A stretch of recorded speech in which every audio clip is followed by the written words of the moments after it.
बिस्मिल्लाहिर्रहमानिर्रहीम अस्सलाम वालेकुम। आज मैं आपके लिए लेके आई हूँ कसूर के बहुत ही मशहूर कसूरी अंदरसे की रेसिपी। अच्छा, मैं आपको ना बिल्कुल सिंपल तरीके से बनाना सिखाऊंगी। इसके लिए ना ही हमें चावल को पानी में भिगोना पड़ेगा, ना ही पानी ड्राई करने का झंझट करना पड़ेगा। मैं आपको सिंपल चावल के आटे से कसूरी अंदरसा बनाना सिखाऊंगी, जो कि इंशाल्लाह अगर आप एक बार बनाएंगे ना तो आपको भी ये बड़ा ही पसंद आएगा। तो चलें, टाइम को बिल्कुल भी ज़ाया नहीं करेंगे, इनको बनाना शुरू करते हैं। कसूरी अंदरसा तैयार करने के लिए सबसे पहले हमें चाहिए होगा चावल का आटा। इस तरह मैंने एक बाउल लिया है, इसमें 2 कप मैं शामिल करूँगी चावल का आटा। ये बाज़ार से आराम से मिल जाते हैं, आप ला के इनके साथ बना सकते हैं। इस तरह एक बाउल में 2 कप मैं शामिल करूँगी चावल का आटा। अच्छा, उसके बाद ना मैं इसमें शामिल करूँगी मैदा।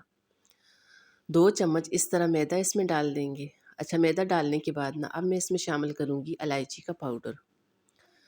आधा चम्मच इस तरह इलायची पाउडर इसमें डाल देंगे, इससे इसका फ्लेवर बड़ा मज़े का आता है। अच्छा, ये सब शामिल करने के बाद ना पहले तो आपने तमाम चीज़ों को अच्छी तरह से मिक्स करना है, ताकि तमाम चीज़ें एक दूसरे के साथ अच्छी तरह से मिक्स हो जाए। उसके बाद दूसरी तरफ चूल्हे पे एक पैन रखेंगे, इसमें मैंने शामिल किया है 1.5 कप पानी। अच्छा, ये वही वाला कप है जिसके साथ मैंने चावल का आटा लिया था। 2 कप मैंने चावल का आटा लिया, उसके लिए मैं पानी लूँगी 1.5 कप।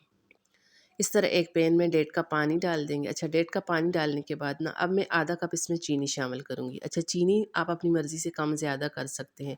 मुझे थोड़ा-सा मीठा कम रखना था, इसलिए मैंने आधा कप चीनी का इस्तेमाल किया है। आप चाहें तो चीनी थोड़ी-सी बढ़ा भी सकते हैं, जितना आपने मीठा रखना है।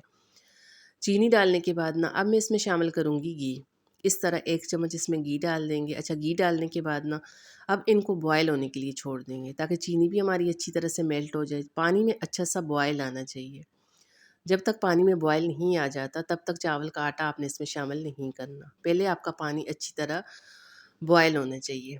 अब जैसे ही पानी आपका अच्छी तरह से बॉयल हो जाता है, इस तरह पानी में अच्छा सा बॉयल आ जाता है, उसके बाद ना आपने इस तरह थोड़ा-थोड़ा करके चावल का आटा जिसमें मैदा और इलायची पाउडर डाल के आपने मिक्स कर लिया था, इस तरह थोड़ा-थोड़ा करके आपने इसमें शामिल करना है।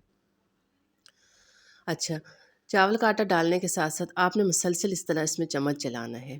थोड़ा-थोड़ा करके चावल का आटा इसमें डाल देंगे और इसको ना आपने इस तरह चम्मच चलाते हुए अच्छी तरह से मिक्स करना है। आँच आपने बिल्कुल धीमी रखनी है, बहुत ज़्यादा तेज़ आँच नहीं करनी। अच्छा, मैं इस तरह थोड़ा-थोड़ा करके सारा चावल का आटा इसमें डाल दूँगी। अच्छा, चावल का आटा डालने के बाद ना इधर आपने इसको धीमी आँच पे इतनी देर पकाना है, जब तक आपका मिक्सचर इस तरह पैन ना छोड़ने लगे। तभी हमें पता चलेगा कि हमारा मिक्सचर तैयार हो चुका है, जब ये पैन छोड़ने लगे। इतनी देर आपने इसको इधर कुक करना है। अब जैसे ये तैयार होगा ना तो ये पैन छोड़ने लगेगा। इधर आप देख सकते हैं कि मिक्सचर हमारा तैयार हो चुका है, ये इस तरह पैन छोड़ने लगे। उसके बाद चूल्हा बंद कर देंगे, मज़ीद हमने इधर इसको नहीं पकाना। उसके बाद चूल्हा बंद कर देंगे। अच्छा, चूल्हा बंद करने के बाद ना इस तरह कोई भी आपने लेना है बाउल, किसी बर्तन में भी डाल के आप इसको रख सकते हैं। तो मैंने इस तरह एक बाउल लिया है, जो मिक्सचर हमने तैयार कर लिया था इस तरह उठा के बाउल में डाल देंगे। अच्छा, बाउल में डालने के बाद ना तब तक आपने इसको कवर नहीं लगाना जब तक ये अच्छी तरह से ठंडा ना हो जाए। अब जैसे ही हमारा मिक्सचर अच्छी तरह से ठंडा हो जाता है, उसके बाद ना इसको कवर लगा देंगे। कवर लगाने के बाद अगर आपके पास टाइम है तो आप इसको ओवरनाइट फ्रिज में रख सकते हैं। अगर आपके पास टाइम कम है तो आपने इसको तकरीबन 4 से 5 घंटे के लिए रेस्ट पे तो ज़रूर रखना है। तभी ये अच्छी तरह से आपके अंदर से बन के तैयार होंगे, कि आपने इसको रेस्ट लाज़मी देना है।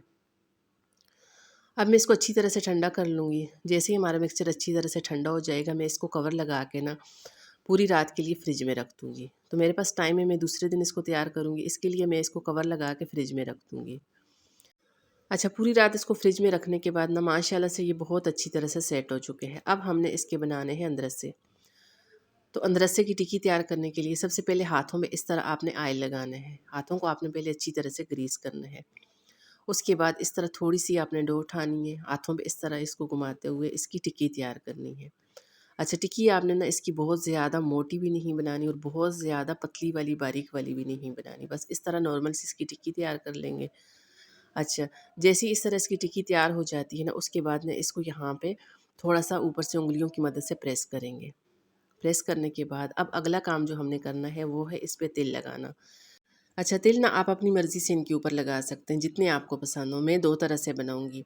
आधे जो बनाऊँगी उनके ऊपर ज़्यादा तिल लगाऊँगी और बाकी जो बनाऊँगी ना, उनके ऊपर तिल बहुत कम लगाऊँगी, ज़्यादा नहीं लगाऊँगी। इसलिए तिल आप अपनी मर्ज़ी से इनके ऊपर लगा सकते हैं, जितने आपको पसंद हो। अच्छा, तिल लगाने के बाद ना इस तरह इनको प्लेट में डाल देंगे, प्लेट में रख देंगे। प्लेट में रखने के बाद ना अब आपने क्या करना है, अब इनको करना है फ्राई। फ्राई करने के लिए आपने कोशिश करनी है कि कोई भी पैन लें वो फ्लैट लें आप, घेरा वाला नहीं लेना। तो मैंने इस तरह यहाँ पे घेरा वाला पैन लिया था, इसलिए मैं इसमें एक-एक करके इनको फ्राई करूँगी। तो अगर आपके पास फ्लैट पैन है तो इस तरह उस पैन में डाल के इनको फ्राई करेंगे। 2 से 3 भी डाल के आप इस तरह आराम से इनको फ्राई कर सकते हैं। मेरे पास जो पैन है ना वो थोड़ा-सा घेरा था, इसलिए मैंने एक-एक करके इनको फ्राई किए हैं।